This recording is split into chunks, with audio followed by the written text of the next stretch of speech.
Hey guys, तो आज हम फिर से आप सभी के लिए लेकर आ चुके हैं क्लास 12 के केमिस्ट्री का जो तीसरा चैप्टर चल रहा था, वैद्युत रसायन। वैद्युत रसायन का लेक्चर नंबर 8 लेकर गाइस आज की इस लेक्चर में हम लोग विद्युत रासायनिक श्रेणी, जो कि हम आपको लास्ट लेक्चर में उनका बेसिक बताए थे कि क्या होता है विद्युत रसायन श्रेणी, इसका उपयोग क्या किया जाता है, तो उसी को आगे बढ़ाएंगे और आज हम उसके क्वेश्चंस करेंगे। देखिए, विद्युत रासायनिक श्रेणी तथा उसका अनुप्रयोग बहुत ही आसान है, सब लोग लिख लेते हैं, लेकिन जब क्वेश्चन देता है ना, सब लोग गोल हो जाते हैं, क्योंकि उसमें आपको विद्युत रासायनिक श्रेणी को याद करना पड़ता है।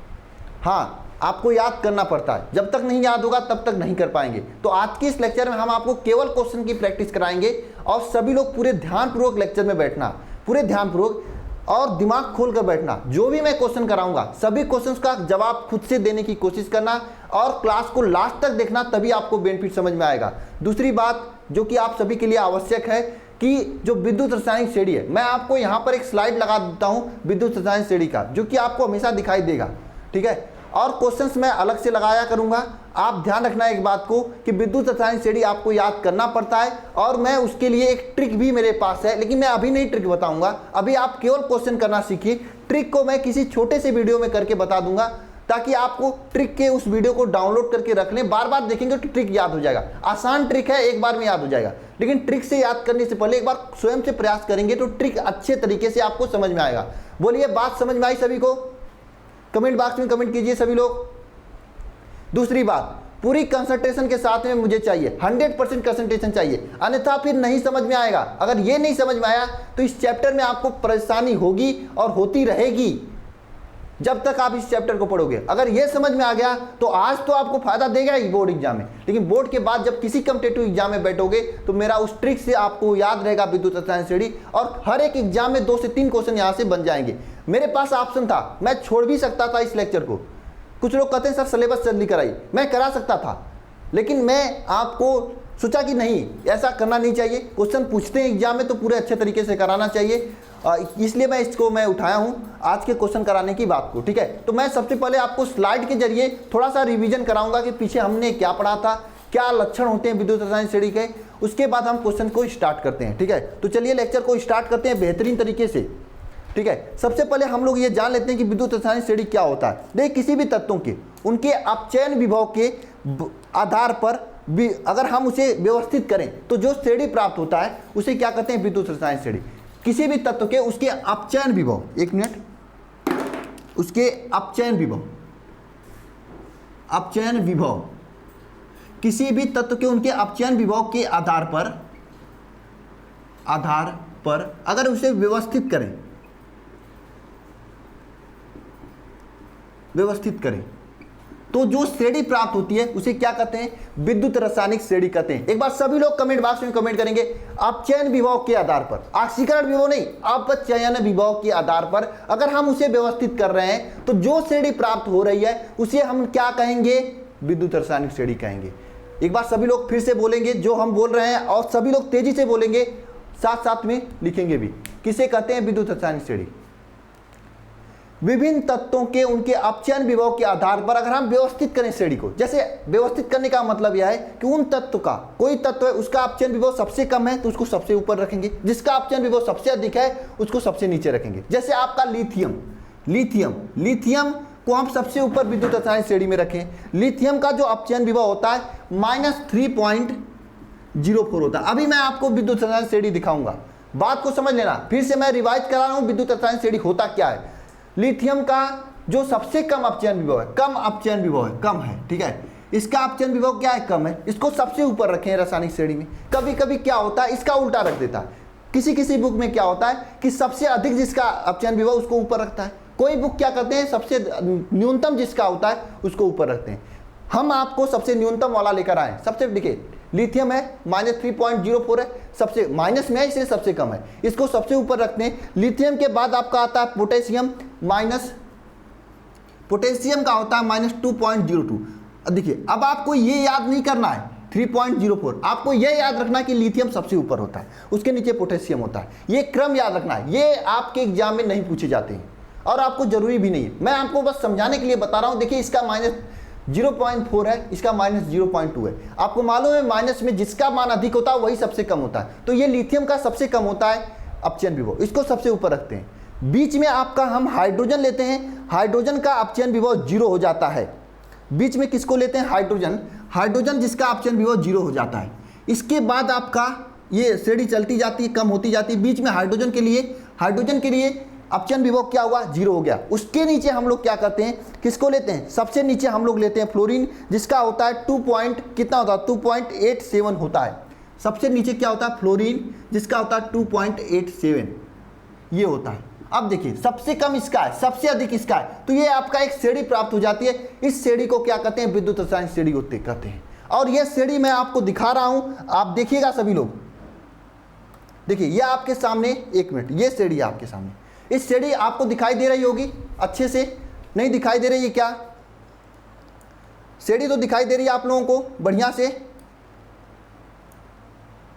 दिखाई दे रही है। अब श्रेणी दिखाई दे रही है कि नहीं, है ना? देखिए सबसे पहला तत्व तो क्या है? लिथियम है, सबसे पहला लिथियम है। और नीचे अगर आप जाते हैं, नीचे जाते हैं तो क्या नीचे क्या है? आप सभी के लिए नीचे क्या है? अगर इसके नीचे जाते हैं तो देखिए ये आपका हाइड्रोजन है 0, जिसका है हाइड्रोजन है 0, और सबसे लास्ट में फ्लोरीन है। ये पूरी श्रेणी आपको याद करनी पड़ेगी। कुछ लोगों को याद होगा, मैं आपको इसके लिए एक ट्रिक दूंगा, ट्रिक के जरिए आप सभी लोग याद कर सकते हो। ठीक है, ये होती है आपके सामने, ये है आपका श्रेणी, ये विद्युत रासायनिक श्रेणी है। इस विद्युत रासायनिक श्रेणी से ही काफी सारे क्वेश्चंस आपके एग्जाम में बनते हैं। बहुत सारे क्वेश्चंस हम लेकर आए हैं, सभी क्वेश्चंस को हम लोग डिस्कस करेंगे बेहतरीन तरीके से। क्या सभी लोग तैयार हो? बिल्कुल। एक बार सभी लोग श्रेणी को देखिए। सबसे ऊपर क्या? लिथियम है, सबसे नीचे क्या? फ्लोरीन है, बीच में हाइड्रोजन है जिसका वैल्यू 0 है। बीच में हाइड्रोजन है जिसका वैल्यू क्या है? 0 है। लास्ट में देखिए ये फ्लोरीन है ना? आपको मैं ऊपर नीचे स्लाइड करके दिखा रहा हूं, आप देख लीजिए सभी लोग, बिल्कुल बेहतरीन तरीके से, एकदम फिट है सभी को, दिमाग में समझ में आया विद्युत रासायनिक श्रेणी क्या होता है ना। अब हम क्या करते हैं, विद्युत रासायनिक श्रेणी के कुछ लक्षण होते हैं, उस लक्षण को हम बताएंगे। हालांकि मैं पीडीएफ के जरिए आपको बताऊंगा, पीडीएफ के जरिए ही बताऊंगा आपको। ठीक है, देखिए नेक्स्ट स्लाइड में मैं इसके लक्षण लिखा हूं, ये विद्युत रासायनिक श्रेणी के लक्षण है। ठीक है, इसको मैं थोड़ा सा बड़ा करता हूं, 1 मिनट, इसको थोड़ा सा बड़ा करता हूं मैं। ठीक है, ये है आपका लक्षण, विद्युत रासायनिक श्रेणी के ये लक्षण है। और इसका मैं पीडीएफ भी आपको शाम तक देने की कोशिश करूंगा, मतलब आज शाम है, सुबह तक देने की कोशिश करूंगा। ठीक है, ये है आपका लक्षण। देखिए विद्युत रासायनिक श्रेणी का लक्षण, क्योंकि ये आपके एग्जाम में क्वेश्चन पूछता है। हालांकि मैं लास्ट लेक्चर में आपको लक्षण बता दिया हूं, फिर भी मैं हल्का से लक्षण का रिवीजन करूंगा। ठीक है, और मैं इस साइड आपको लगा देता हूं, ये विद्युत रासायनिक श्रेणी का ये वाला, फिर से वही आपका ये आपको लगा देता हूं, ये विद्युत रासायनिक श्रेणी। देखो मैं नहीं दिखाई दूंगा, लेकिन आपको ये बातें समझ में आनी चाहिए जो मैं समझाना चाहता हूं। आपको जो चीजें मैं समझाना चाहता हूं ये समझ में आना चाहिए। ध्यान दीजिए, मैं लक्षण में सबसे पहले आपको क्या बता रहा हूं, लक्षण में सबसे पहले आपको क्या बता रहा हूं, विद्युत रासायनिक श्रेणी क्या होती है, आप सभी लोगों को समझ में आ गया होगा। अब विद्युत रासायनिक श्रेणी का लक्षण मैं बताने जा रहा हूं, ये आप सभी के लिए इंपॉर्टेंट है। देखिए क्या है विद्युत रासायनिक श्रेणी का लक्षण। सबसे पहला लक्षण यह है विद्युत रासायनिक श्रेणी का, आप पढ़ेंगे जो श्रेणी में सबसे ऊपर तत्व है कौन है? लिथियम है। लिथियम जो है एक प्रबल अपचायक होता है। लिथियम क्या होता है? प्रबल अपचायक होता है। ठीक है, बात समझ में आई? प्रबल अपचायक होता है। लिथियम क्या होता है? प्रबल अपचायक होता है। और इसकी जो है इलेक्ट्रॉन को ग्रहण करने की प्रवृत्ति बहुत ही कम होती है। इलेक्ट्रॉन ग्रहण करने की प्रवृत्ति बहुत ही कम होती है। 1 मिनट, थोड़ा सा ये ओवरफ्लो कर दिया है मार्कर। ठीक है, 1 मिनट थोड़ा सा रुकिएगा सभी लोग। अब देखिए यहां पर क्या है, इसका इलेक्ट्रॉन को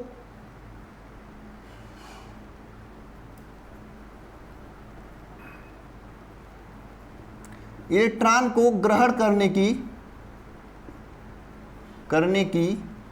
प्रवृत्ति क्या होती है? कम होती है। इसका इलेक्ट्रॉन की ग्रहण करने की प्रवृत्ति कम होती है। लिथियम देखिए सबसे ऊपर है, आपको दिखाई नहीं दे रहा है। 1 मिनट रुकिए, हम आपको दिखाई देता है। देखिए ये आपका लिथियम है, इसमें सबसे ऊपर लिथियम।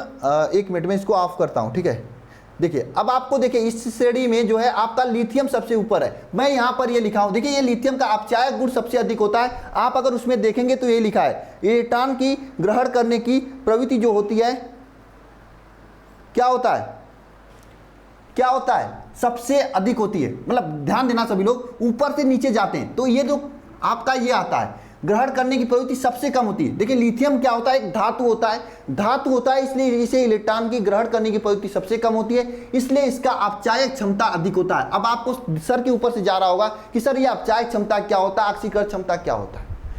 सबसे पहले इस पॉइंट को सभी लोग समझिए, ध्यान दीजिए। सबसे पहले पॉइंट आपको क्या समझाना मुझे, अपचायक, अपचायक, ठीक है। दूसरा ऑक्सीकारक।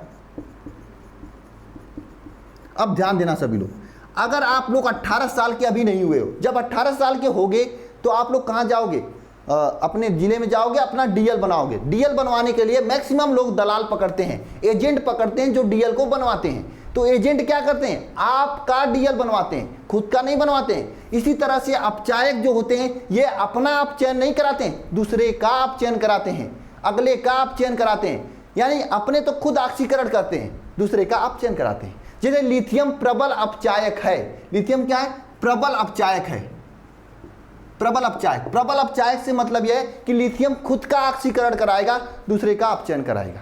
ऑक्सीकरण का क्या मतलब होता है ये समझ लेना सभी लोग। ये अपचायक और ऑक्सीकारक का मतलब बाद में समझना, सबसे पहले ऑक्सीकरण का मतलब समझिए।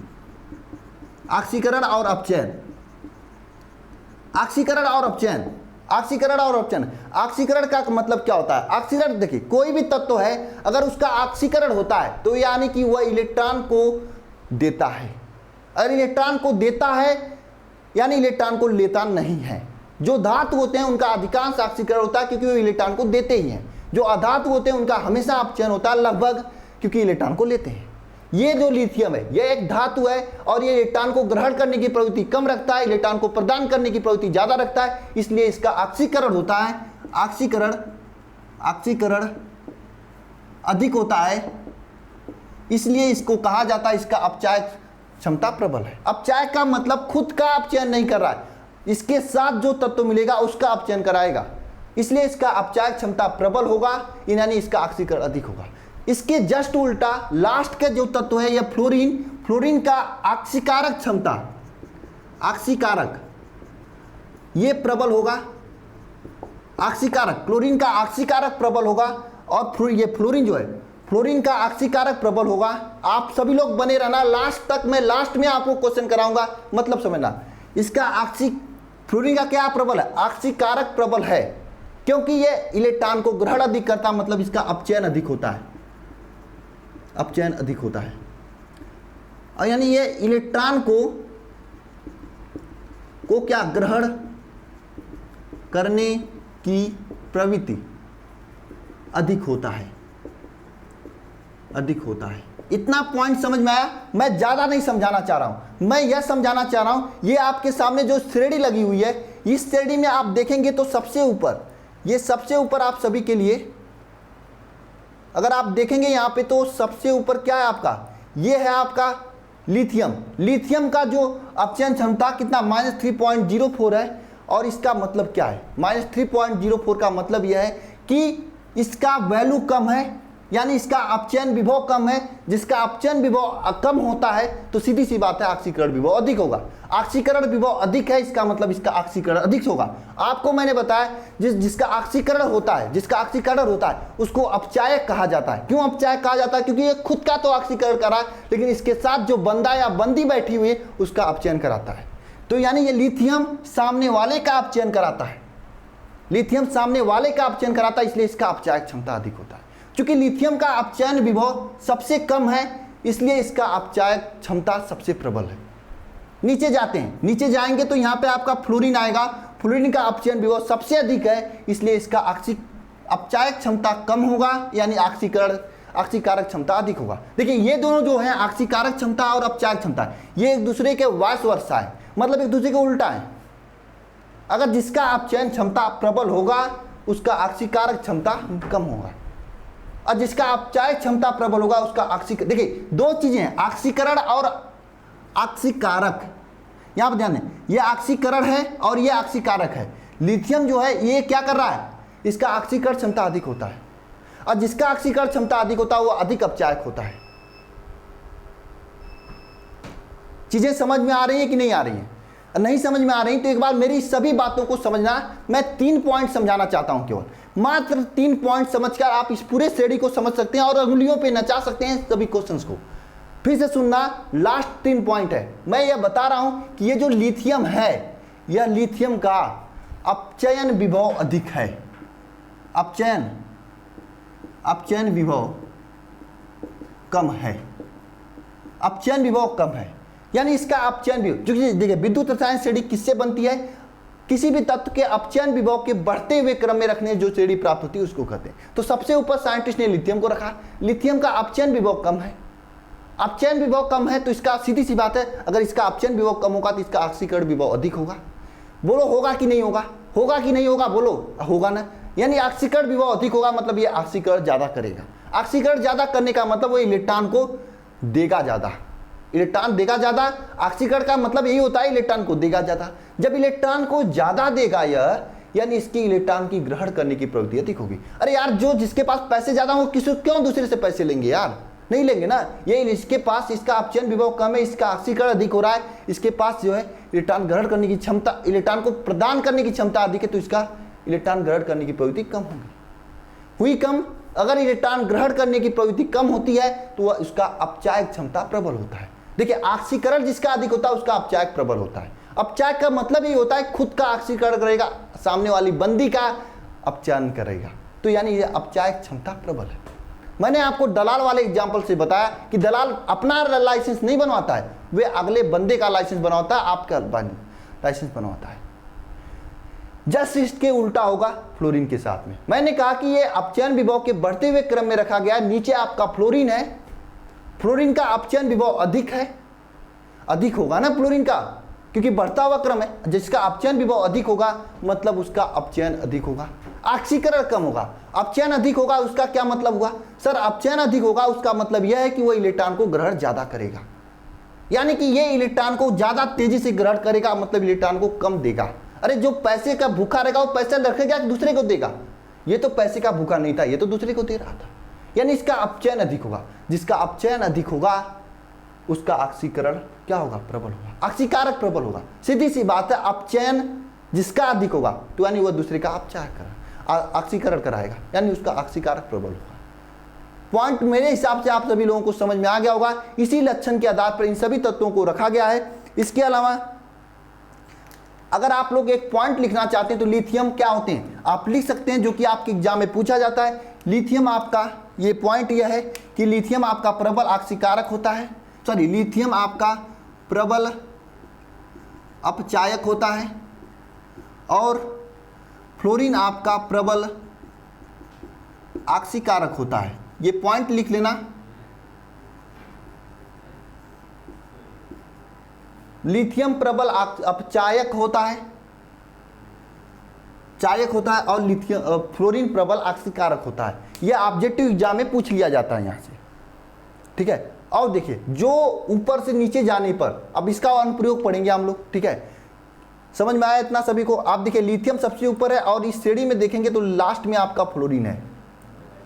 लिथियम क्या है? प्रबल अपचायक है और फ्लोरीन प्रबल ऑक्सीकारक है। एक बार प्लीज सभी लोग कमेंट बॉक्स में कमेंट करके मुझे समझाना, बताना कि आप लोगों को समझ में आया है कि नहीं। बहुत ही मेहनत से आपको मैंने बताया, पसीने निकल रहे हैं। एक लाइक जरूर करिएगा सभी लोग।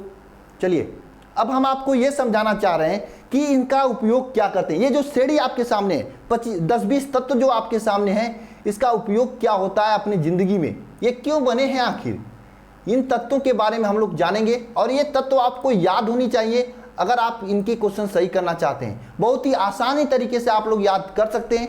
इसके लिए क्या करना पड़ेगा आपको? थोड़ा सा एक ट्रिक है, उसको लगाना पड़ेगा। ट्रिक आज नहीं बताऊंगा, आज केवल और केवल क्वेश्चंस कराऊंगा।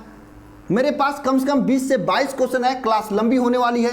सभी क्वेश्चंस आपके एग्जाम में पूछे जाते हैं और प्रयास करना सभी क्वेश्चन करने की, ठीक है। अब चलिए हम क्या करते हैं, इसका अनुप्रयोग पढ़ते हैं। इसका क्या करते हैं? अनुप्रयोग पढ़ते हैं और इसका पीडीएफ मैं आप लोगों को दूंगा, ठीक है। इसको हम थोड़ा सा कुछ टाइम के लिए आप करते हैं और इसको ऑन करते हैं, ठीक है। ये है आपका, ये हाँ ये हो गया। अब इसका ये विद्युत रसायन श्रेणी के तत्वों का क्या है? अनुप्रयोग है। ठीक है, विद्युत रसायन श्रेणी के तत्वों का क्या है, अनुप्रयोग है। ठीक है, देखिए पहला अनुप्रयोग क्या है आप सभी के सामने, मुझे ज्यादा बताने की जरूरत नहीं है, सीधे सीधे लिखा हुआ है कि क्या है। विद्युत रसायन श्रेणी के तत्वों का पहला अनुप्रयोग आपके सामने सीधे सीधे लिखा है कि धातुओं के क्रियाशीलता की तुलना करने में, यानी ये आपके लिए इसलिए उपयोग किया जाता है कि धातुओं की क्रियाशीलता की तुलना की जा सके। इस विद्युत रसायन श्रेणी में जो ये आपका विद्युत रसायन श्रेणी दिखाई दे रहा है आप लोगों को, ये वाला, ये जो आपका विद्युत रसायन श्रेणी दिखाई दे रहा है आप लोगों को, ये विद्युत, इसको हम कुछ टाइम के लिए आप करते हैं, ये सभी चीजें आपको समझा देते हैं हम। ठीक है, इसको हम आप कर लेते हैं। ठीक है, ये विद्युत रसायन श्रेणी में तत्वों के जो भी धातु हैं उनकी क्रियाशीलता की तुलना की जा सकती है। अभी आपको मैं क्वेश्चन के जरिए एक ही प्रॉपर्टी से मैं सभी क्वेश्चन को करा दूंगा। ठीक है, यहां पे क्वेश्चन क्या है, धातुओं के क्रियाशीलता की तुलना करने में, धातुओं के की क्रियाशीलता की तुलना करने में। अब बात को समझना, अगर समझना चाहते हो तब, इसे नहीं दिखाई दे रहा आप लोगों को, चलिए अब दिखाई दे रहा है, धातुओं की क्रियाशीलता की तुलना करने में। बात, मेरे बातों को समझना सभी लोग, तभी मजा आएगा। मैं आपको यह समझाना चाहता हूं कि जो ये विद्युत रसायन श्रेणी है, ये इसका अनुप्रयोग जो होता है सबसे पहले धातुओं की क्रियाशीलता की तुलना में। और यहां से क्वेश्चन आपके एग्जाम में कैसे पूछते हैं, 4 तत्व देंगे, सभी का अपचयन विभव को दे देंगे, पूछेंगे इसमें से प्रबल कौन है, ऐसे क्वेश्चन पूछते हैं आपके एग्जाम में, और आप लोग हो जाते हो गोल, नहीं कर पाते हो। इसका वजह यह है कि आप लोग समझे नहीं होते हो। देखो देखिए इस श्रेणी में सबसे ऊपर हम लोग लिथियम को रखे थे, बीच में हाइड्रोजन जिसका 0 था, लास्ट में फ्लोरीन। लिथियम का अपचयन विभव क्या था, विभव क्या था, कम था। इसका क्या था, अपचयन विभव अधिक था। इसका कितना था, प्लस 2.02 था, इसका 3.03 था, कुछ ऐसी समथिंग था, 2.02 और 087 था, इसका 087 है। ठीक है, ये था ना। अब देखिए इसका मतलब जो लिथियम ऊपर है, ये लिथियम ऊपर है, ये प्रबल है, आपको दिखाई नहीं दे रहा है, हाँ इसको भी स्टॉप करते हैं। ये श्रेणी था, लिथियम था ऊपर जो कि प्रबल है, और बीच में हाइड्रोजन है जो कि 0 है, जो कि न्यूट्रल है, और ये देखिए ये फ्लोरीन है जो कि एक दुर्बल है। मेरे कहने का मतलब यह है कि इस श्रेणी में जो भी तत्व ऊपर उपस्थित हैं वे सभी तत्व नीचे वाले से प्रबल हैं, नीचे वाले से प्रबल हैं, अधिक आक्सीकारक हैं। अगर आपको 4 तत्वों का अपचयन विभव दे दे, उसमें से जो सबसे अधिक होगा, जिन तत्वों का अपचयन विभव सबसे कम होगा वह प्रबल होगा। ठीक है, वह क्या होगा, प्रबल होगा। जैसे आप सभी के सामने ये मैं एक एग्जाम्पल ले रहा हूं। एग्जाम्पल क्या है, ए है, बी है, सी है और डी है, ये 4 तत्व हैं। अभी मैं आपको आगे क्वेश्चन कराऊंगा, इस एग्जाम्पल से समझना सभी लोग। ये 4 तत्व हैं और ये 2020 में पूछा गया था। इन तत्वों का जो मानक इलेक्ट्रोड विभव है, मानक इलेक्ट्रोड विभव, अपचयन विभव जो है इसका, ठीक है, इसका जो मानक इलेक्ट्रोड विभव या अपचयन विभव जो इसका है, क्या है आपके सामने दिया हुआ है। इसका प्लस 1.5, आपका इस दूसरे का दिया है -2.0 वोल्ट, ये वोल्ट -2.0 वोल्ट। ठीक है, इसका तीसरे का दिया हुआ है आप सभी के लिए कि प्लस 3 एक मिनट क्या है, प्लस 0.34। ठीक है, ये है। आपको पीडीएफ में ये क्वेश्चन नहीं मिलेगा, मैं केवल समझने के लिए करा रहा हूं। इसका है -0.67। ये आप सभी के लिए 4 तत्व दिए हैं। 4 तत्वों में से आपसे ये पूछा जा रहा है किसका कौन अधिक सक्रियता होगी, किसकी क्रियाशीलता अधिक होगी, किसकी क्रियाशीलता अधिक होगी, यह आपसे पूछा जा रहा है।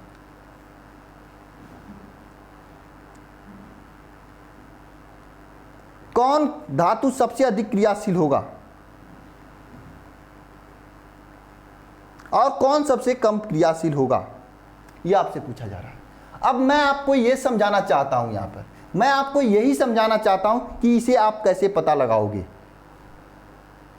जरा बताइए।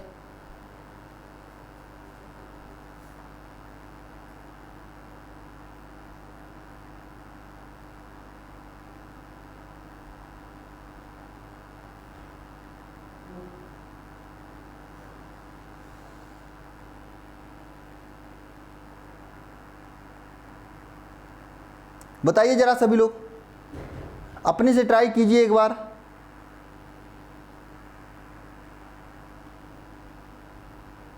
ट्राई कीजिए। ये 6 7 नहीं 7 6 है क्वेश्चन में,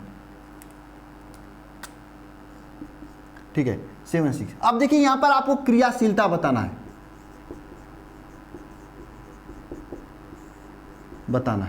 अब सीधी सी बात है, मैं आपको बताया ऊपर से नीचे जाने पर धातुओं की क्रियाशीलता क्या होती, घटती है। अब कैसे पता करोगे कि ऊपर से नीचे जा रहे हैं? यहां से, इस पॉइंट से ऊपर वाले का वैल्यू माइनस में होता है, नीचे वाले का वैल्यू प्लस में होता है, और जितना जिसका माइनस में कम होगा, जिसका वैल्यू जितना कम होगा वो उतना ही ज्यादा क्रियाशील होगा। बात समझ में आई? आपको यह बात समझ में आ रही है कि नहीं? जो जिसका जिसका जिसका माइनस में वैल्यू जितना ही कम होगा वो उतना ही ज्यादा क्रियाशील होगा, वो इतना ज्यादा क्रियाशील होगा। बोलिए, बात समझ में आ रही है सभी को? इसमें से कौन सबसे ज्यादा क्रियाशील है आप निकाल सकते हो? कौन सबसे ज्यादा क्रियाशील निकाल सकते हो? नहीं समझ में आई है? परेशान मत होना, मैंने आपको पर्याप्त समय दिया, यहाँ पे 4 तत्व दिए हैं। मैंने आपको कहा देखिए लिथियम सबसे ऊपर उपस्थित है, लिथियम सबसे अधिक क्रियाशील है। उसके नीचे आप अगर पोटेशियम है, पोटेशियम नीचे जो भी तत्व है आप ये देख सकते हैं आपने श्रेणी से, इस श्रेणी में देखिए लिथियम सबसे ऊपर है, पोटेशियम है, उसके बाद कौन सा तत्व है? लिथियम पोटेशियम के बाद, लिथियम पोटेशियम के बाद कौन सा तत्व है? आप देखिए लिथियम पोटेशियम के बाद आप सभी के लिए बेरियम है।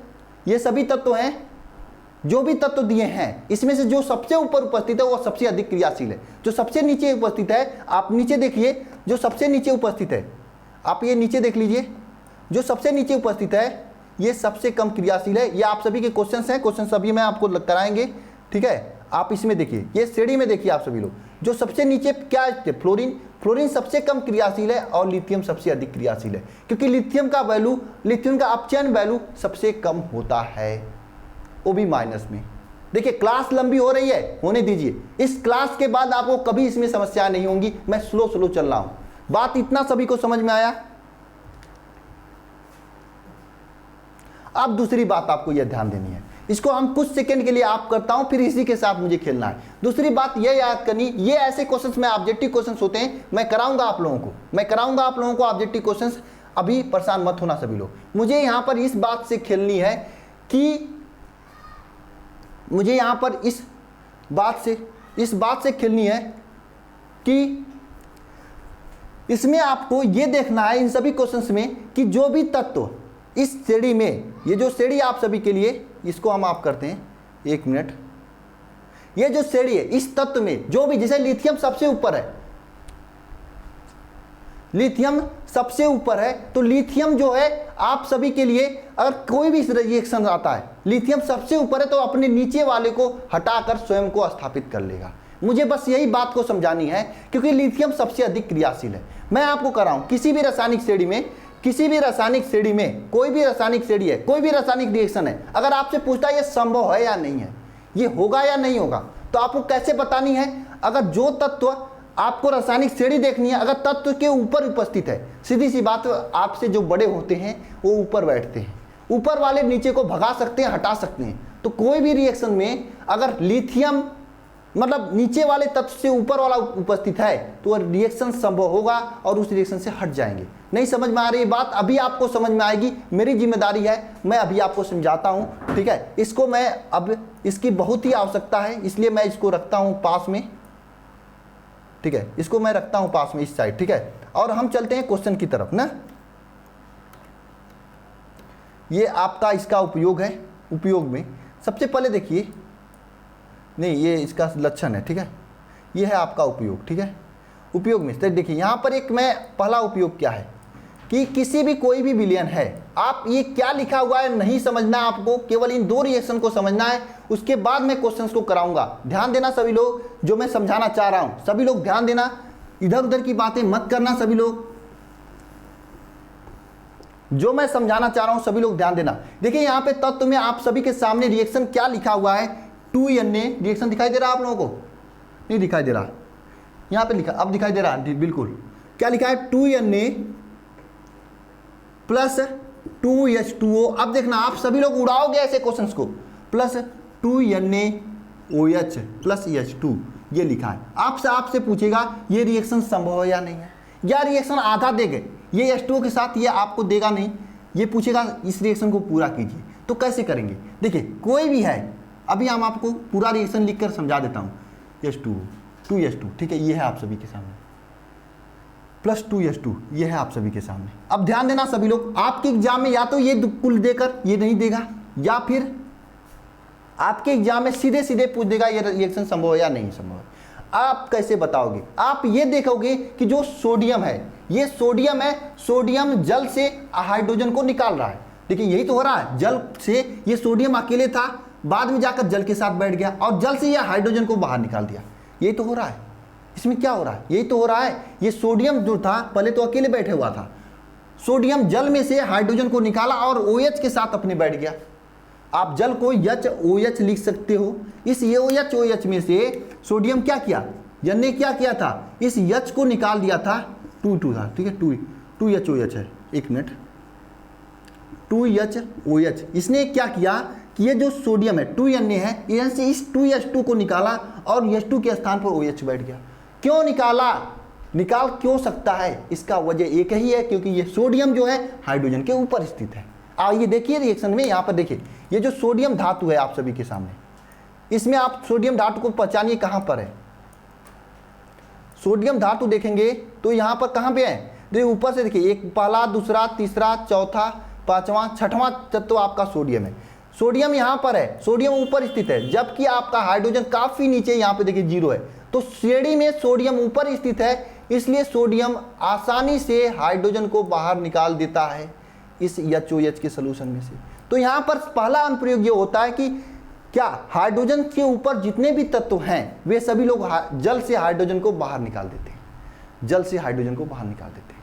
देखिए सेकेंड एग्जाम्पल देखिए, अगर आपका ये है Ca2Ca plus 2H2O, 2Ca plus 2H2O इस गिव्स आउट। अब जरा बताइए ये Ca आपका, आपको तो दिखाई दे रहा है, बता दोगे मुझे मालूम है, लेकिन जरा सोचिए ये Ca इस H2O में से हाइड्रोजन को बाहर निकाल सकता है या नहीं निकाल सकता है। तो आपको सीधे ध्यान ये देना है कि विद्युत रासायनिक श्रेणी क्या है, विद्युत रासायनिक श्रेणी कैसा है, विद्युत रासायनिक श्रेणी क्या है और कैसा है, ये आपको ध्यान देना है। विद्युत रासायनिक श्रेणी में आपको कॉपर खोजना है, कॉपर, कॉपर खोजना है। यहाँ पे कॉपर खोजिए, कहाँ पे है कॉपर, देखिए सोडियम के बाद मैग्नीशियम है, मैग्नीशियम का एल्यूमिनियम, एल्युमिनियम, मैग्नीज, H2O जल है, क्रोमियम है और कॉपर। देखिए कॉपर आपका यहाँ पर है, कॉपर यहाँ पर है, कॉपर यहाँ पर है ना कॉपर, आप सभी को दिखाई दे रहा है कॉपर, कॉपर दिखाई दे रहा है। कॉपर आपका क्या है, H2O के नीचे है, कॉपर आपका कहाँ पे है,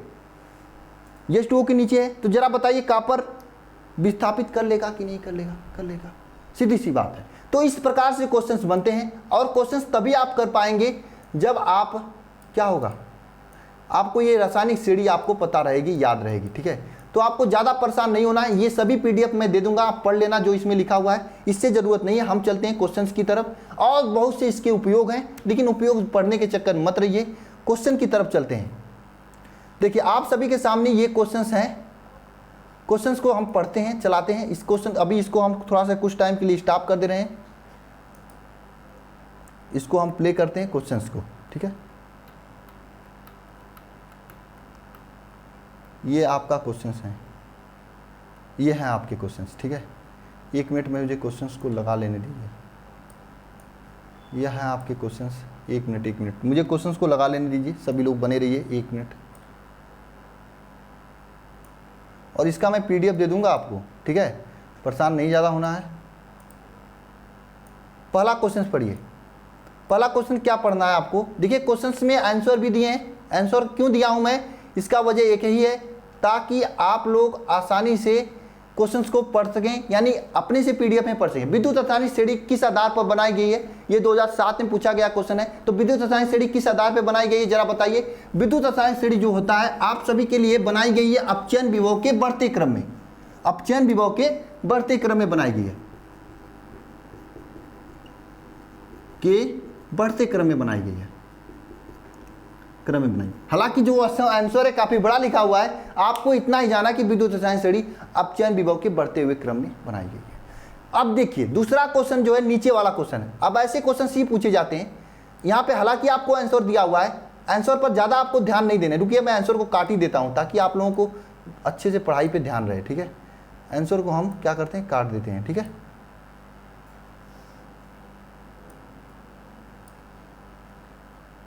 ठीक है, आंसर को हम लोग क्या करते हैं, काट देते हैं, ठीक है। 1 मिनट रुकिएगा सभी लोग, तब एक एक क्वेश्चंस का हम लोग करते जाएंगे, ठीक है।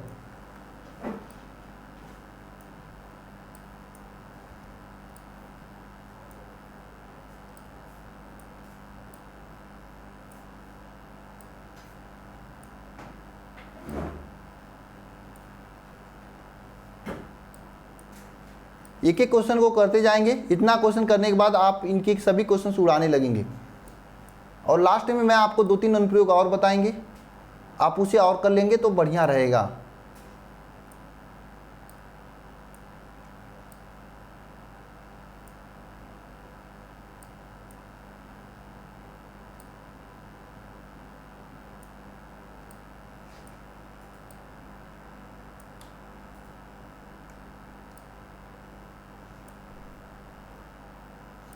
देखिए ये है आपका क्वेश्चन, पहला क्वेश्चन तो हो गया। ये आपका क्वेश्चन है, देखिए क्या है, कॉपर सल्फेट के जलीय विलयन में से अगर लोहे का छड़ डालते हैं तो क्या होता है, नीला रंग धीरे धीरे गायब होने लगता है। क्यों होने लगता है, ये क्वेश्चन आपसे पूछा है। और दूसरा क्वेश्चन जो है यही क्वेश्चन है, क्या कॉपर सल्फेट के विलयन में से लोहे की कील को डालने पर क्या होता है। ये क्वेश्चन आप सभी से पूछा गया है, ये क्वेश्चन आप सभी से क्या किया गया है, पूछा गया है। ये क्वेश्चन आप सभी से क्या गया है, पूछा गया है, ठीक है। तो आइए ध्यान दीजिए सभी लोग, ध्यान दीजिए सभी लोग।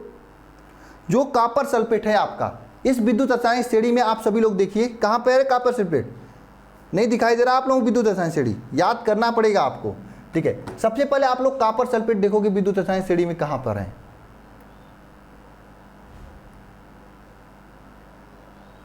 एक मिनट, चलिए ये है आप सभी के सामने, इसको हम यहाँ पे रहने देते हैं, इस वाले कॉपर सल्फेट को निकालते हैं, ठीक है।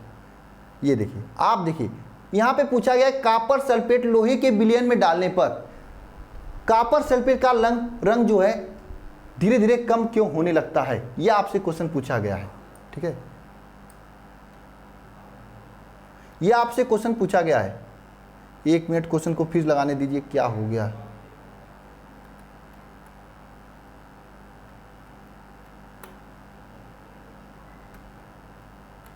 एक मिनट क्वेश्चन को लगाने दीजिए, थोड़ा सा समय दीजिए सभी लोग।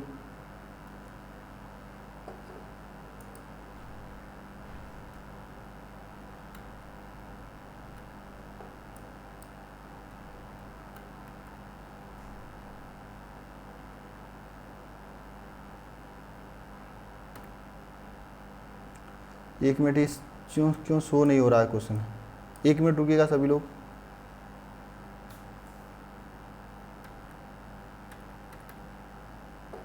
एक मिनट बिल्कुल यही क्वेश्चन है आप सभी के सामने। ये क्वेश्चन दिखाई दे रहा है आप लोगों को, ये क्वेश्चन देखिए और साथ में इसको भी देखिए। ये क्या आ जा रहा है यार, 1 मिनट मुझे क्वेश्चन दिखाने दीजिए। ऐसा करना, मैं आप लोगों को अभी वो दिखा रहा हूं, विद्युत रासायनिक श्रेणी दिखा रहा हूं, आप श्रेणी का एक स्क्रीनशॉट ले लेना, ठीक है। ऐसा करना, ये मैं विद्युत रासायनिक श्रेणी आपको दिखा रहा हूं, इस श्रेणी का स्क्रीनशॉट ले लेना सभी लोग, तो स्क्रीनशॉट ले लेना। इससे क्या होगा कि मैं बार बार इस विद्युत रासायनिक श्रेणी को नहीं लगाना पड़ेगा मुझे। स्क्रीनशॉट ले लेना सभी लोग, मैं दिखा रहा हूं बार बार ऊपर नीचे करके, ठीक है। अब इसको हम आप करते हैं, अब क्वेश्चन को लगाते हैं।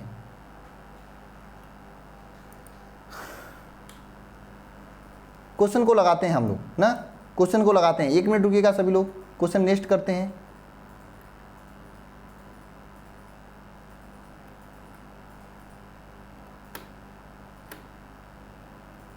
एक मिनट रुकिएगा, क्वेश्चन नेक्स्ट नहीं हो रहा, सिस्टम हैंग कर गया है थोड़ा सा,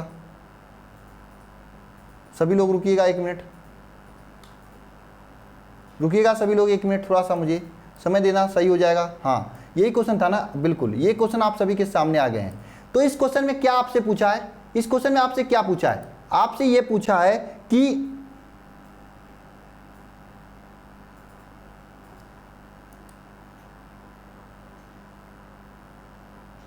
एक मिनट मैं क्वेश्चन को लगा देता हूँ ठीक से फिर से। ये आपका क्वेश्चन, हाँ ये आपका क्वेश्चन हो गया और बगल में आपका विद्युत रसायन श्रेणी है और नीचे मैं हूँ। ये पूरा आपका सिस्टम है, इस समय आपको दिखाई दे रहा है, बिल्कुल यही दिखाई दे रहा है ना। अब ये क्वेश्चन में क्या कर रहा है, कॉपर सल्फेट के जलीय विलयन में लोहे का छड़ डालने पर वो नीला रंग गायब क्यों हो जाता है। कॉपर सल्फेट का विलयन है यानी CuSO4 का विलयन है, मैं यहाँ पे हूँ तो दिखाई दे रहा हूँ, ठीक है। CuSO4 का विलयन है, इसमें से हम लोग क्या डालते हैं, लोहे का छड़ Fe का। अब ये नीला रंग गायब हो जाता है या नहीं होता है। लास्ट 2016 में जो क्वेश्चन पूछा गया था, इस क्वेश्चन को पढ़िएगा, कॉपर सल्फेट के विलयन में लोहे के छड़ को डालने पर क्या होता है, कैसे पता करोगे। इस विद्युत रसायन श्रेणी में आप ध्यान दोगे यहाँ पर कि क्या है, कॉपर कहाँ पे है और कॉपर कहाँ पे है और लोहा कहाँ पे है। अगर कॉपर ऊपर रहेगा यानी लोहा ऊपर रहेगा तो लोहा इसको हटाकर अपने बैठ जाएगा। जब लोहा इसको हटाकर अपने बैठ जाएगा तो पहले जो नीला रंग था, ये नीला रंग था, ये कॉपर सल्फेट के विलयन के कारण नीला था। जब ये लोहा इसको हटाकर अपने बैठेगा तो ये FeSO4 बन जाएगा। देखो रिएक्शन कुछ और होगी, मैं आपको समझाने के लिए बता रहा हूँ। इसको हटाकर इसको बैठेगा, अपने बैठेगा तो ये FeSO4 हो जाएगी। जब ये FeSO4 आ जाएगा तो इसका विलयन का रंग बदल जाएगा। लेकिन यह तब संभव होगा जब कॉपर आपका लोहे के ऊपर होगा। तो यही हमें देखना है विद्युत रसायन श्रेणी में कि कॉपर कहाँ है और लोहा कहाँ है। देखिए लोहा ये रहा आपका, ऊपर से 1 2 3 4 5 6 7 8 9 10 11 12 13 नंबर पर ये लोहा है। लेकिन जो कॉपर है आपका काफ़ी नीचे है, यहाँ पे देखेंगे हाइड्रोजन के नीचे कॉपर है, यानी कॉपर नीचे है, लोहा ऊपर है। इसका मतलब क्या है, विलयन में से ये लोहा जो है कॉपर को बाहर करके अपने बैठ जाएगा।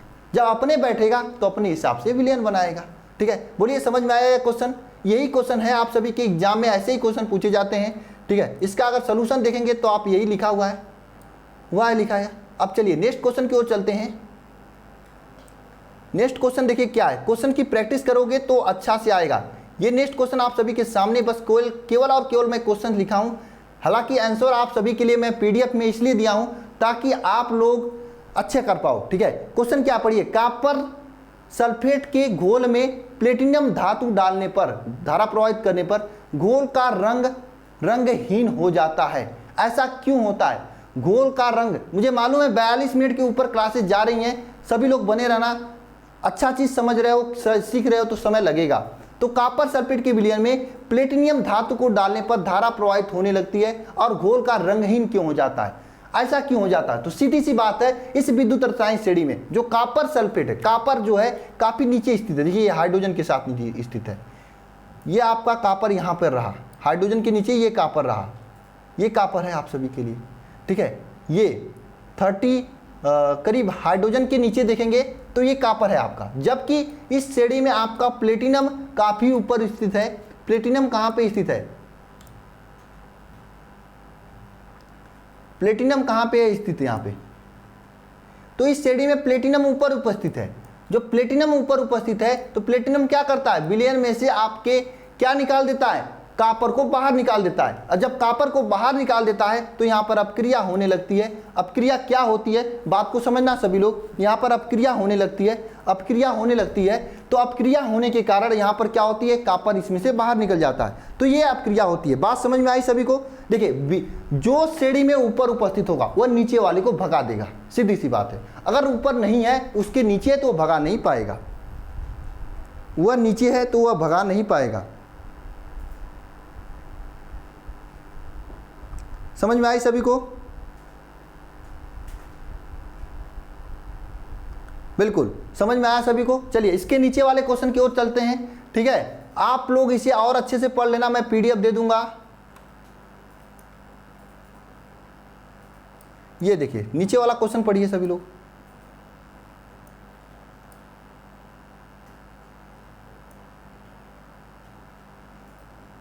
नीचे वाला क्वेश्चन दिखाई दे रहा है कि सिल्वर नाइट्रेट, क्या है क्वेश्चन, कि सिल्वर नाइट्रेट के विलयन में से कॉपर डालने पर विलयन का रंग नीला क्यों नहीं हो जाता है? समीकरण सहित समझाइए या कारण लिखिए। क्या है क्वेश्चन, फिर से क्वेश्चन पढ़ना सभी लोग कि सिल्वर नाइट्रेट के विलयन में कॉपर डालने पर विलयन का रंग नीला क्यों हो जाता है, यह आपको बताना है। देखिए विद्युत रासायनिक श्रेणी को आप जब देखोगे तो कॉपर काफी नीचे स्थित है, कॉपर तो काफी नीचे स्थित है, यहाँ पे हाइड्रोजन के साथ निश्चित है, ये हाइड्रोजन के साथ रहा कॉपर, आपका कॉपर यहाँ पे स्थित है नीचे ना। अब देखिए होता क्या है कि इस श्रेणी में सिल्वर, मतलब सिल्वर का मतलब क्या हुआ, Ag काफी ऊपर उपस्थित है। Ag आपका देखिए यहाँ पर ही उपस्थित है ना।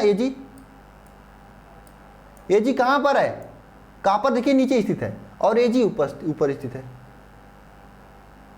सॉरी, ये जो आपका Ag है काफी नीचे उपस्थित है, ये Ag रहा। आप देखेंगे Hg, देखिए Hg के बाद आयोडीन है, आयोडीन के बाद Fe2 है, Fe2 के पास आपका क्या है, Hg है, Hg के बाद Ag है, और इसके ऊपर आपका कॉपर उपस्थित है। जब कॉपर ऊपर उपस्थित है तो कॉपर क्या करेगा, विलयन में से Ag को बाहर निकाल देगा। सीधी सी बात है, मैं इतना समझाना चाह रहा हूं आपसे कि विलयन में जो ऊपर उपस्थित होगा, जो सीधे ऊपर होता है उसी का राज होता है। ऊपर होगा, अगर विलयन में आ गया तो उसको भगा देगा। जैसे यहां पर देखना, ध्यान देना सभी लोग, इस विलयन में क्या है, AgNO3 का विलयन है, यह AgNO3 है, यहां पर कॉपर उपस्थित है। यह कॉपर क्या करेगा, इस Ag को बाहर निकाल देगा, क्योंकि कॉपर आपका विलयन में ऊपर उपस्थित है। तो ये क्या होगा, CuNO3 बन जाएगा। जब CuNO3 बन जाएगा तो जो इसका रंग होगा वह तो कम हो जाएगा और Ag आपका बाहर बेचारा अकेले बैठेगा। बात समझ में आई। इस समय जमाना किसका है, बात किसकी चलेगी, जो ऊपर होगा। इसलिए मैं आप लोगों से करता हूं, पढ़ाई कीजिए और ऊपर जाइए। ये रियल लाइफ में भी होता है, जो ऊपर होते हैं उन्हीं का चलता है। ये कॉपर ऊपर था, Ag के विलयन में से निकाल दिया, सीधी सी बात है। कॉपर उपस्थित था, ऊपर था। मैं आप लोग देखिए, ध्यान से देखिए आप सभी लोग, यह रहा आपका कॉपर और ये रहा आपका Ag, ठीक है, यह रहा आपका Ag। तो Ag नीचे है, कॉपर ऊपर है। Ag का मतलब सिल्वर नीचे है, कॉपर ऊपर है, इसीलिए कॉपर जो है सिल्वर नाइट्रेट के विलयन में से उसको गायब कर देता है। चलिए नेक्स्ट क्वेश्चन की ओर चलते हैं। क्वेश्चन ऐसे ही लगेंगे आपको, केवल ये देखना है। क्वेश्चन के काफी लैंग्वेज होंगे, काफी प्रकार के क्वेश्चंस होंगे, लेकिन आपको केवल ये देखना है कि कौन ऊपर उपस्थित है, कौन नीचे उपस्थित है।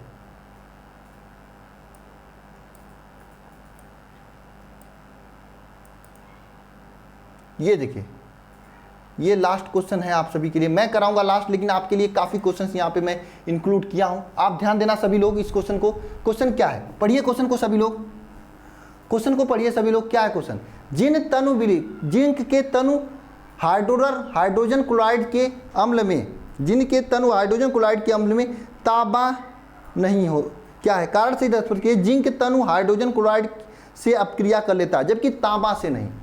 जिंक जो है तनु हाइड्रोजन क्लोराइड से अपक्रिया कर लेता है, जबकि तांबा से नहीं। यह आपको बताना है ऐसा क्यों होता है, बताइए। इसका कारण क्या हो सकता है भाई, ऊपर नीचे वाली बात होगी। जिंक आपका ऊपर उपस्थित होगा, जिंक तनु हाइड्रोजन क्लोराइड से क्रिया कर लेता है, जबकि तांबा से नहीं। जिंक तनु हाइड्रोजन क्लोराइड से अपक्रिया कर लेता है, जबकि तांबा से नहीं। इसका कारण एक ही होगा, जो आपका हाइड्रोजन क्लोराइड है HCl से जिंक आपका अपक्रिया कर लेता है Zn, जबकि कॉपर जो है HCl से अपक्रिया नहीं कर पाता। इसका वजह एक ही होगा कि ये जो जिंक है इस हाइड्रोजन से ऊपर उपस्थित होगा। ये वजह को अगर आप देखना चाहेंगे तो ये रहा आपका विद्युत रासायनिक श्रेणी। इसमें आप खोज लीजिए, हाइड्रोजन देखिए 0 है और इसके ऊपर उपस्थित है आपका जिंक।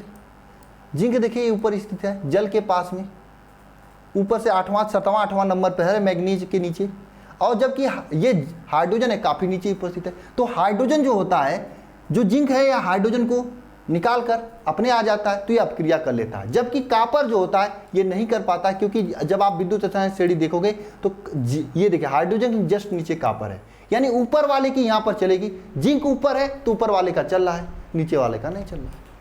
ये सभी बातें समझ में आ रही है सभी को,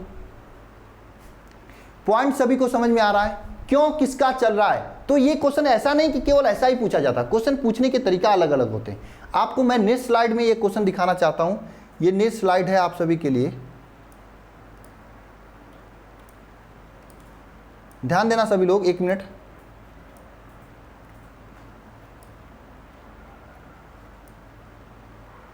ये आपका पूरा इसका सोल्यूशन है। ठीक है, अब हम चलते हैं नेक्स्ट क्वेश्चन की तरफ। देखिए नेक्स्ट स्लाइड में यह आपका क्वेश्चन इस तरह से पूछा गया, मुझे कुछ स्लाइड को थोड़ा छोटा कर लेने दीजिए।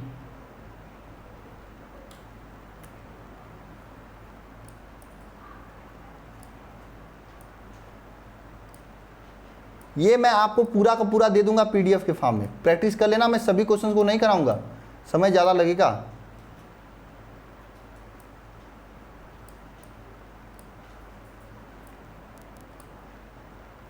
और कुछ चीज़ें मैं छोड़ भी रहा हूँ, इसे खुद से पढ़ लेना। जो चीज़ें आप खुद से पढ़ सकते हो उन्हीं चीज़ों को मैं छोड़ रहा हूँ। एक मिनट,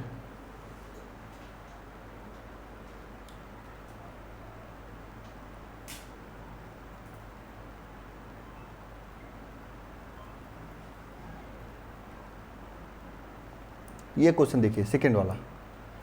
जिंक कापर सल्फेट के विलयन में से, जिंक कापर सल्फेट के विलयन में से कापर को प्रतिस्थापित कर लेता, जबकि एजी के विलयन में से यानी सिल्वर के विलयन में से नहीं कर पाता। यानी जिंक जो कापर सल्फेट के विलयन से कापर को स्थापित कर लेता है, जबकि एजी ऐसा नहीं कर पाता है। ये क्वेश्चन यही पूछ रहा है कि जो कापर सल्फेट का आपका विलयन है, CuSO4 का आपका विलयन है, CuSO4 का विलयन है, ये जिंक जो है इस कापर को प्रतिस्थापित कर ले रहा है, जबकि आपका Ag जो है इस कापर सल्फेट के विलयन में से इस कापर को प्रतिस्थापित नहीं कर पा रहा है। मतलब कि ये जिंक जो है इसको हटाकर अपने ZnSO4 बना ले रहा है, प्लस कापर बेचारा अकेले बैठ रहा है, जबकि यह ऐसा नहीं कर पा रहा है। क्यों नहीं कर पा रहा है? इसका कारण क्या है, क्यों नहीं ऐसा कर पा रहा है? सीधी सी बात है, यह विद्युत रासायनिक श्रेणी। सीधी सी बात है, जो ऊपर होगा वो नीचे वाले को भगा देगा, हटा देगा, निकाल देगा। जो नीचे बैठा है वो नहीं कर पाएगा ऐसा। तो वही मतलब है यहाँ पर। ये क्या है, जिंक अगर देखोगे तो श्रेणी में ऊपर उपस्थित है, तो ऊपर से यह आसानी से उसे निकाल दे रहा है, जबकि एजी जो है नीचे उपस्थित है। आप अगर श्रेणी देखना चाहते हैं तो एजी देखिए, लास्ट में एजी उपस्थित है। ये लास्ट में आप देखेंगे, लास्ट से 10वां 12वां नंबर होगा, 85 + 85 इसका इलेक्ट्रोड विभव है। जबकि ये कापर आपका अगर श्रेणी में देखोगे तो यह कापर आपका हाइड्रोजन के पास, मतलब कापर ऊपर है। यानी ये जिंक कापर सल्फेट के विलयन से एजी जो है नीचे है, इसलिए एजी नहीं हटा पा रहा है, जबकि जिंक को हटा दे रहा है। पॉइंट सभी को समझ में आ रहा है? इसमें क्या हो रहा है, केवल श्रेणी में आपको यह देखना है कौन ऊपर है कौन नीचे है। केवल श्रेणी में यह आपको देखना है कौन ऊपर है कौन नीचे है। क्वेश्चंस बन जाएंगे, कुछ क्वेश्चंस मैं छोड़ भी रहा हूं प्रैक्टिस के लिए। आप खुद से करना, आज करोगे तो समझ में आ जाएगा, अन्यथा नहीं आएगा, परेशान हो जाओगे। ये क्या है, देखिए, मैग्नीशियम, जिंक, कापर और एजी में से किस तत्व के द्वारा अम्ल से अपक्रिया होने पर हाइड्रोजन विमुक्त होगा? सीधी सी बात है, जो तत्व हाइड्रोजन की उपस्थिति ऊपर होगा वही हाइड्रोजन को निकाल पाएगा। आपके सामने क्या है, Mg है, Zn है। क्वेश्चन को मैं भी देख लूं, एक मिनट। क्वेश्चन में क्या है, एक मिनट क्वेश्चन को देखता हूं। क्वेश्चन में यह है आप सभी के लिए कि एक मिनट क्वेश्चन कहां पे है, एक मिनट, क्वेश्चन कहां पे है?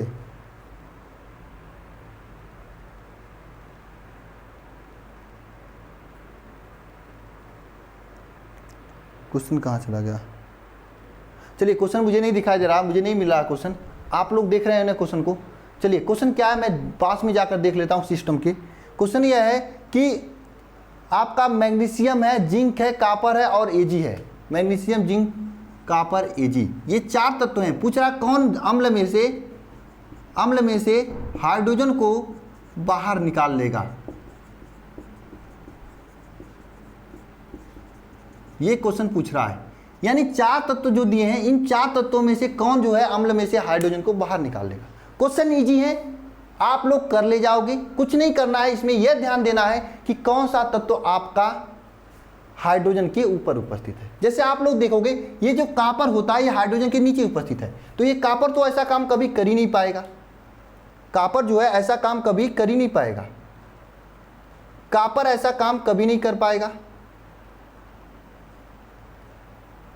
देखिए, आप सभी के सामने यहाँ पे आंसर भी दिए हैं। देखिए, जिंक, मैग्नीशियम और जिंक जो है विद्युत रासायनिक श्रेणी में हाइड्रोजन के ऊपर उपस्थित है, इसलिए, जबकि कापर और एजी हाइड्रोजन के नीचे उपस्थित है। तो विलयन में से जो है आपका केवल और केवल कौन निकाल सकता है? मैग्नीशियम और जिंक निकाल सकते हैं हाइड्रोजन को, और कोई नहीं निकाल सकते हैं, और कोई नहीं निकाल पाएगा। बात सभी को समझ में आ रही है?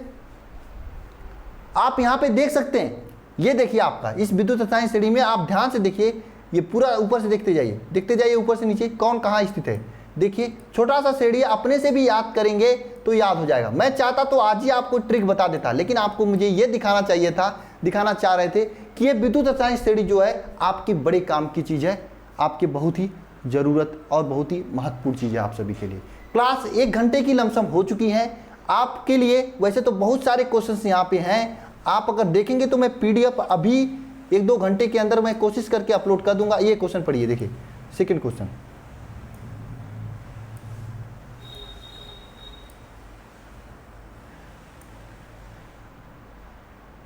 ये सेकंड क्वेश्चन है। सेकंड क्वेश्चन क्या है? जिंक और Fe यानी जिंक और लोहा जो है कॉपर सल्फेट के विलयन में से कॉपर को विस्थापित करने हेतु करते हैं, जबकि प्लेटिनियम और Ag विस्थापित नहीं कर पाते हैं। कारण से स्पष्ट कीजिए। क्या आपका ये कह रहा है क्वेश्चन कि आपका कॉपर सल्फेट का विलयन है, CuSO4 का विलयन है। इस CuSO4 के विलयन में से जिंक और लोहा या Fe जो है कॉपर को विस्थापित कर लेते हैं, जबकि Ag और Pt विस्थापित नहीं कर पाते हैं। ऐसा क्यों होता है? अब सीधी सी बात है, जब आप विद्युत रसायन श्रेणी देखोगे, अब मैं विद्युत रसायन श्रेणी से ही आप ऐसा अगर क्वेश्चन में सीधे कह देता है ना, ऐसा क्यों नहीं कर पाते, तो आपको एक ही आंसर देना है कि सीधी सी बात है सर, ये कॉपर के ऊपर उपस्थित है, इसलिए कॉपर को भगाकर अपने आप को बैठा दे रहा है, जबकि ये कॉपर के नीचे स्थित है, तो कॉपर को कैसे भगा सकता है?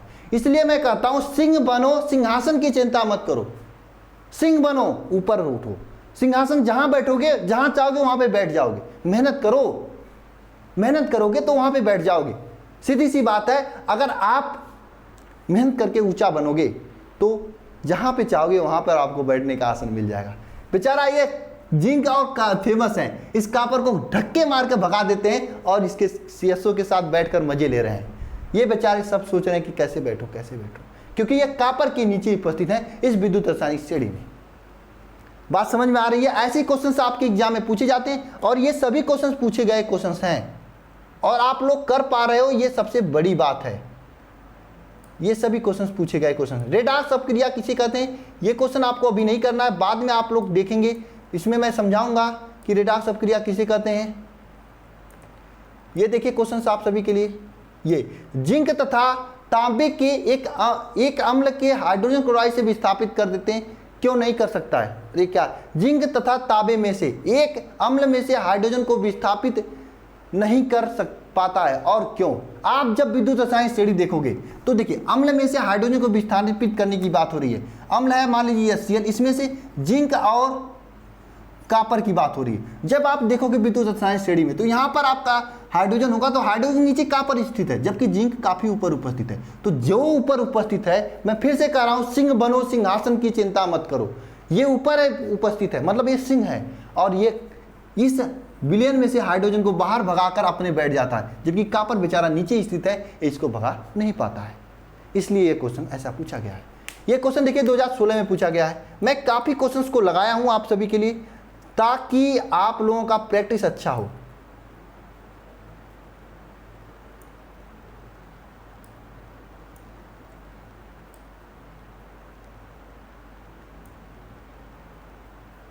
ये देखिए, जिंक धातु कॉपर सल्फेट के विलयन में से कॉपर को विस्थापित कर देता है, जबकि सोना ऐसा नहीं कर पाता है। अब इसका क्या जवाब दोगे? सीधी सी बात है, कॉपर सल्फेट के विलयन में से आपका क्या, CuSO4 के विलयन में से जो जिंक है वह Cu को विस्थापित करके, Zn जो है, देखिए कॉपर सल्फेट के विलयन में से जो Cu है, जिंक है, इस Cu को विस्थापित करके अपने बैठ जाता है, यानी ZnSO4 बना लेता है। जबकि सोना, सिल्वर और Au गोल्ड कोई भी ऐसा नहीं कर पाता है। ऐसा क्यों होता है सर?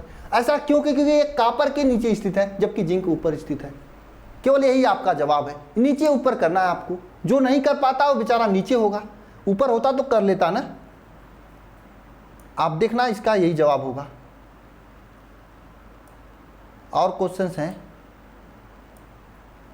ये देखिए ये क्वेश्चंस कंप्लीट हुए, ये पूरे क्वेश्चंस थे, मैंने सभी क्वेश्चंस को कराया, मैंने काफ़ी क्वेश्चंस हैं यहाँ पर, देखिए ये सभी क्वेश्चंस हैं ना। चलिए नेक्स्ट स्लाइड है आप सभी के लिए। देखिए नेक्स्ट स्लाइड में भी काफ़ी क्वेश्चंस बने हुए हैं, आप ऐसा करना सभी क्वेश्चंस को एक बार ट्राई करना, ठीक है, सभी क्वेश्चंस को आप एक बार अपने से ट्राई करना।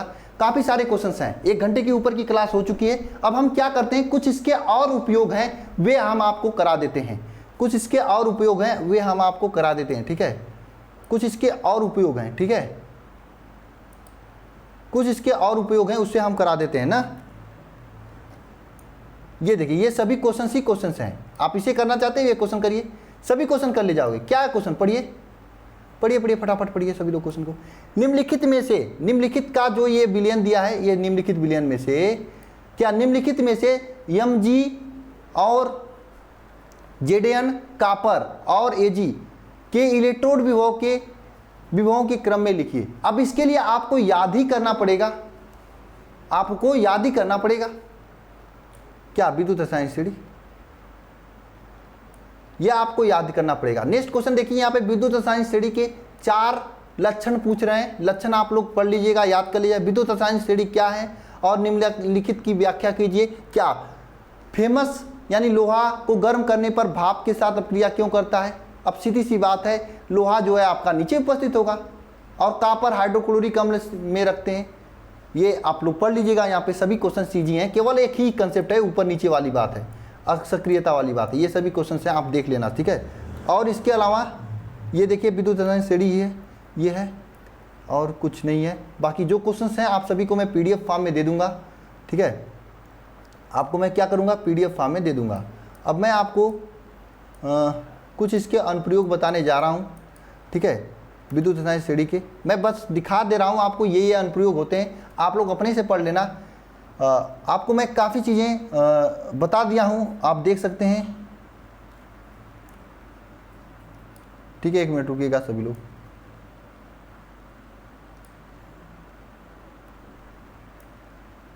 क्वेश्चन लगाने में थोड़ा नया सिस्टम है, क्वेश्चन लगाने में थोड़ी समस्या हो रही है, ठीक है। ये है आपका अनुप्रयोग, ठीक है, इधर से भी कुछ काटना है मुझे,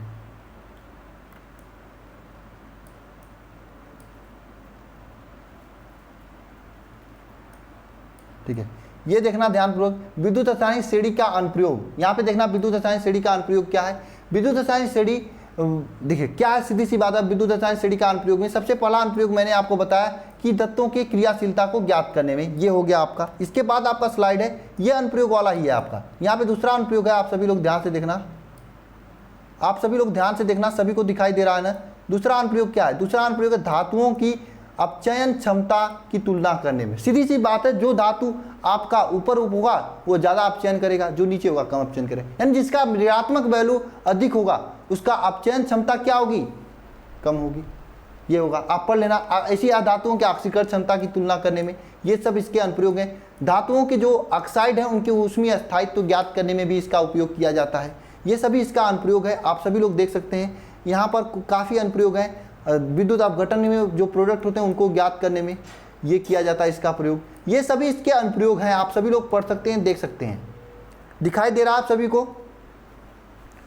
बोलिए दिखाई दे रहा है सभी को कि नहीं, ये इसका अनुप्रयोग है। अब कहोगे सर आप ये सब मुझे बताओ, देखो आपसे तो केवल क्वेश्चन पूछता है या इसके 4 उपयोग लिखिए। अरे मैंने तो आपको क्वेश्चन दिखाया, ऐसे ही पूछता है ना, मैंने आपको क्वेश्चन दिखाया था अभी तो।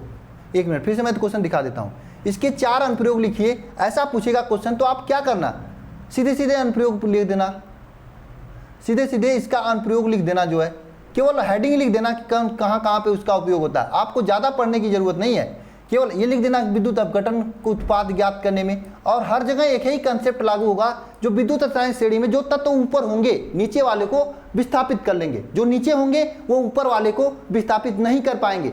मैंने कहा ना, मैंने आपको फिर से कह रहा हूं कि जो विद्युत रासायनिक श्रेणी में ऊपर रहेगा उसको कहीं बैठने की जरूरत नहीं है, जो ऊपर रहता है वो हमेशा ही ऊपर रहता है, नीचे वाले को हटाकर बैठ जाता है, ये मैंने आपको समझाया, ठीक है। तो ये आप सभी के लिए देखिए 4-5 अनुप्रयोग हैं, और ये पीडीएफ आपको मैं जो दिखा रहा हूं आपकी स्क्रीन पे दिखाई दे रहा है, इस पीडीएफ को आप सभी लोग ध्यान देना, ये सभी क्वेश्चंस हैं आप सभी के लिए, ये आपके होमवर्क के लिए क्वेश्चंस हैं, एक बार सभी लोग जरूर पढ़ना। मैं देखिए यहाँ पे लक्षण भी मैं दिया हुआ हूँ, सभी लोग एक बार अपने से पढ़ना, मुझे मालूम है पढ़ोगे तो समझ में नहीं आएगा, तो परेशान मत होना, मैं किस लिए हूँ आपको समझाऊंगा, ठीक है। फिर से मैं विद्युत रसायन श्रेणी का कोई लेक्चर नया अभी इसके बाद नहीं लेने वाला हूँ। चैप्टर के लास्ट में देखता हूँ, अगर लेने बनता है तो लूँगा, या वन शॉट लेक्चर जब मैं शूट करूँगा आपको पढ़ाऊँगा लाइव क्लास में, तो वहाँ पे मैं फिर से विद्युत रसायन श्रेणी को फिर से आपको बताऊँगा, जो भी चीज़ें होंगी फिर से समझाऊँगा, ठीक है। आज के इस लेक्चर में बस इतना ही। लेक्चर काफ़ी लंबा हुआ है मेरे हिसाब से, इस समय के सबसे लंबे लेक्चर्स में यह है विद्युत रसायन श्रेणी से, लेकिन आप लोगों ने कम से कम 10 से 12 क्वेश्चंस को सॉल्व किया और काफ़ी क्वेश्चंस आपने देखा। लेक्चर कैसा रहा एक बार कमेंट बॉक्स में सभी लोग जरूर कमेंट करके मुझे बताना। कोई भी प्रॉब्लम होती है तो कमेंट बॉक्स की सहारा लेना, या फिर टेलीग्राम पर हमसे पूछ लेना, या फिर ऐप में चैट सेक्शन का ऑप्शन है वहाँ पे भी पूछ लेना। बात आ रही है कि सर रिजल्ट का आप जो टेस्ट था उसका रिजल्ट कब तक दे रहे हो। मैं सच्चाई बता रहा हूँ, टेस्ट में करीब 4 से 5 हज़ार स्टूडेंट ने टेस्ट दिया है, और लगभग उसमें से काफ़ी स्टूडेंट ऐसे भी हैं जो टेस्ट दिया है लेकिन पूरा नहीं टेस्ट दिए हैं। तो एप्लीकेशन में ऐसा ऑप्शन है जो पूरी कॉपी नहीं सबमिट करेंगे उनका ऑप्शन दे देता है। कुल मिला जुला कर टेस्ट बहुत सारे स्टूडेंट ने दिया है, हजारों स्टूडेंट ने टेस्ट दिया है, ठीक है। तो कॉपी चेक करने में थोड़ा सा समय लगेगा ना, इतना तो लगेगा ही, ठीक है। एक कॉपी को चेक करने में कम 10 से 15 मिनट लगते हैं, अच्छी कॉपी रहेगा तब। अब कुछ लोग इसमें बदमाशी भी किए हैं, कुछ लोग अपने घरों का फोटो करके बेचे हैं। अब बताइए जरा, अगर मैं इसी टेस्ट को 10, 20, 50 रुपये लेकर कराया होता तो कोई भी ऐसा स्टूडेंट नहीं किया होता कि अपने घर का फोटो भेजेगा, अपने चारपाई का फोटो भेजेगा, अपने कुत्ते का फोटो भेजेगा। कोई भी ऐसा स्टूडेंट नहीं किया होता अगर पैसे लेकर कराया होता तो। अगर फ्री में कराया इसीलिए आप लोग ऐसा कर रहे हो। मुझे ऐसा मजबूर मत करो कि मुझे आगे आपसे पैसे लेकर ही चीज़ें करानी पड़े। इस बात को ध्यान रखना सभी लोग। मैं आगे कुछ नहीं करना चाहूँगा, लेकिन इस बात को ध्यान रखना बस। अगर मुझे मजबूर करोगे तो मुझे 1 सेकेंड लगेंगे, मैं पेमेंट का ऑप्शन दे दूंगा, कम पैसे ही रखूंगा, 10, 20, 50 रुपये ही रखूंगा। लेकिन उससे क्या होगा, जो फालतू के लोग होंगे वे लोग नहीं आएंगे। लेकिन अभी मैं ऐसा कुछ नहीं करने वाला हूं, फर्स्ट चांस दे रहा हूं आप लोगों को सुधरने के लिए। अगले संडे को भी मैं टेस्ट का प्लानिंग कर रहा हूं, 1-2 दिन के अंदर मैं आप लोगों को बता दूंगा।